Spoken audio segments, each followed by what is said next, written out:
اے کملی میں لپٹنے والے،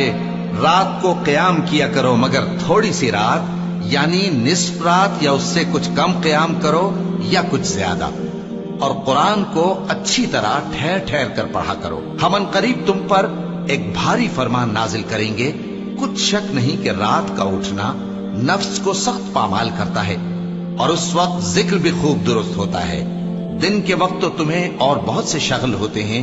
تو اپنے پروردگار کے نام کا ذکر کرو اور ہر طرف سے بے تعلق ہو کر اسی کی طرف متوجہ ہو جاؤ۔ وہی مشرق اور مغرب کا مالک ہے، اس کے سوا کوئی معبود نہیں، تو اسی کو اپنا کارساز بناؤ۔ اور جو دل آزار باتیں یہ لوگ کہتے ہیں ان کو سہتے رہو، اور خوبصورتی سے ان سے کنارہ کش رہو، اور مجھے ان جھٹلانے والوں سے جو دولت مند ہیں سمجھ لینے دو، اور ان کو تھوڑی سی مہلت دے دو۔ کچھ شک نہیں کہ ہمارے پاس بیڑیاں ہیں اور بڑی زبردست آگ ہے، اور گلے میں اٹکنے والا کھانا ہے، اور درد دینے والا عذاب ہے۔ جس دن زمین اور پہاڑ کانپنے لگیں اور پہاڑ ایسے بھربھرے ہو جائیں گے جیسے ریت کے ٹیلے، اے اہل مکہ، جس طرح ہم نے فرعون کے پاس موسیٰ کو پیغمبر بنا کر بھیجا تھا، اسی طرح تمہارے پاس بھی محمد صلی اللہ علیہ وآلہ وسلم ایک رسول بھیجے ہیں جو تمہارے مقابلے میں گواہ ہوں گے۔ سو فرعون نے ہمارے پیغمبر کا کہا نہ مانا تو ہم نے اس کو بڑے دردناک انداز سے پکڑ لیا۔ اگر تم بھی ان پیغمبر کو نہ مانو گے تو اس دن سے کس طرح بچو گے جو بچوں کو بوڑھا کر دے گا،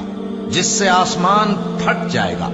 یہ اس کا وعدہ پورا ہو کر رہے گا۔ یہ قرآن تو نصیحت ہے، سو جو چاہے اپنے پروردگار تک پہنچنے کا راستہ اختیار کر لے۔ تمہارا پروردگار خوب جانتا ہے کہ تم اور تمہارے ساتھ کے لوگ کبھی 2/3 رات کے قریب اور کبھی آدھی رات اور کبھی تہائی رات قیام کیا کرتے ہو، اور اللہ رات اور دن کا اندازہ رکھتا ہے۔ اس نے معلوم کیا کہ تم اس کو نبھا نہ سکو گے، تو اس نے تم پر مہربانی کی،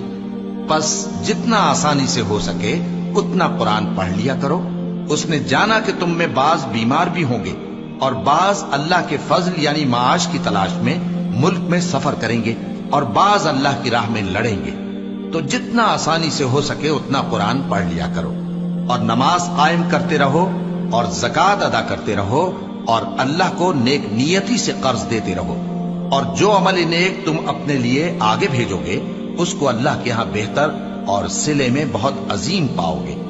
اور اللہ سے بخشش مانگتے رہو، بے شک اللہ بخشنے والا ہے، مہربان ہے۔